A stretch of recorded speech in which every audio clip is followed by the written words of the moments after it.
नमस्कार। चलिए आज एक बहुत ही मजेदार कहानी सुनते हैं। एक ऐसी कहानी जो डर और सच की खोज के बारे में है। कहानी का नाम है पुराने पीपल के पेड़ का रहस्य। तो शुरू करने के लिए एक सवाल, क्या होता है जब किसी गहरे डर का सामना सीधे सीधे सच्चाई से हो जाए? ये कहानी बस इसी टकराव के बारे में है। कहानी हमें ले चलती है एक छोटे से गांव में, और इस गांव के बीचों बीच है एक बहुत ही पुराना, बहुत बड़ा पीपल का पेड़। दिन में तो ये जगह बच्चों की पसंदीदा खेल की जगह होती है, पर जैसे ही शाम होती है ना, ये जगह डर का दूसरा नाम बन जाती है। अब गांव के जो बड़े बुजुर्ग थे वो हमेशा यही चेतावनी देते थे, और बस इसी बात ने उस पेड़ को और भी ज्यादा रहस्यमय बना दिया था। पर सवाल तो ये है कि क्या वो आवाजें सच में थीं या फिर मामला कुछ और ही था? तो अब कहानी में एंट्री होती है हमारे हीरो आर्यन की। आर्यन एक ऐसा लड़का था जिसे इन भूत प्रेत की कहानियों पर जरा भी यकीन नहीं था। वो हर चीज के पीछे का लॉजिक जानना चाहता था। और यहीं से कहानी में आता है असली ट्विस्ट।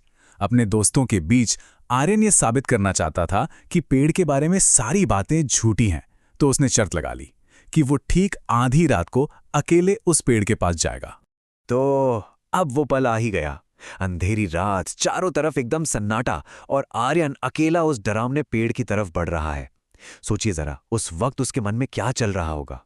जैसे ही वो पेड़ के थोड़ा करीब पहुंचा, उसे दो बहुत ही अजीब आवाजें सुनाई दीं। किसी के रोने की, सिसकियों की आवाज, और साथ में पायल की छन छन। माहौल अब और भी तनाव भरा होता जा रहा था। और फिर देखिए, माहौल और भी डरावना हो गया। अचानक से हवा एकदम ठंडी हो गई और सूखे पत्तों की सरसराहट तेज हो गई। ऐसा लगा जैसे कोई उसकी तरफ चलकर आ रहा हो। मतलब डर की एक एक निशानी सामने आ रही थी। और बस डर का पीक यहीं था। अचानक पेड़ के पीछे से एक धुंधला सा सफेद साया नजर आया। एक पल के लिए तो आर्यन की भी सारी हिम्मत जवाब दे गई। क्या गांव वालों की बातें सच थीं? लेकिन आर्यन ने हिम्मत नहीं हारी। डर के उस सबसे मुश्किल पल में उसने फैसला किया कि वो सच्चाई का सामना करेगा। उसने अपनी टॉर्च निकाली और उस साये की तरफ सीधी रोशनी डाल दी। और जो सच सामने आया वो कल्पना से बिल्कुल ही अलग था। जिसे आर्यन एक डरावना भूत समझ रहा था, वो असल में उसकी अपनी छोटी बहन पिंकी थी, जो वहां डर के मारे रो रही थी। तो चलिए अब इस पूरे रहस्य की परतें खोलते हैं, स्टेप बाय स्टेप। सबसे पहले वो आवाजें।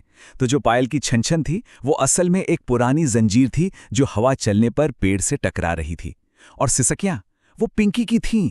और फिर वो सफेद साया, अरे वो तो खुद पिंकी थी। और वो वहां कर क्या रही थी? वजह थी उसका पालतू खरगोश, जो भागकर पेड़ के एक छेद में छिप गया था। तो मतलब जिसे पूरा गांव भूत समझ रहा था, वो असल में बस हवा का शोर और मन का वहम था। कोई भूत था ही नहीं, सिर्फ डर था जो हमारे दिमाग ने बनाया था।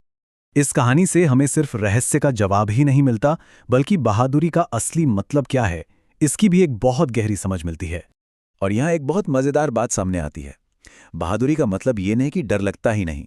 बहादुरी का असली मतलब है डर लगने के बावजूद सच्चाई को खोजने की हिम्मत करना, ठीक वैसे ही जैसे आर्यन ने किया। तो इस पूरी कहानी से 3 खास बातें हम सीख सकते हैं। पहली, कि हमारा डर अक्सर हमारी अपनी कल्पना की देन होता है। दूसरी, कि जब हम डर का सामना करते हैं तो सच्चाई ज्यादातर बहुत सीधी सादी निकलती है। और तीसरी, सबसे जरूरी, असली हिम्मत दूसरों की मदद करने में है। और आप जाते जाते बस एक सवाल, हमारी अपनी जिंदगी में ऐसे कौन से पीपल के पेड़ हैं, मतलब ऐसे कौन से बेबुनियाद डर हैं जिनसे हम हमेशा बचते रहते हैं, जबकि हो सकता है कि उनके पीछे की सच्चाई बहुत ही मामूली सी हो? इस पर सोचिएगा जरूर।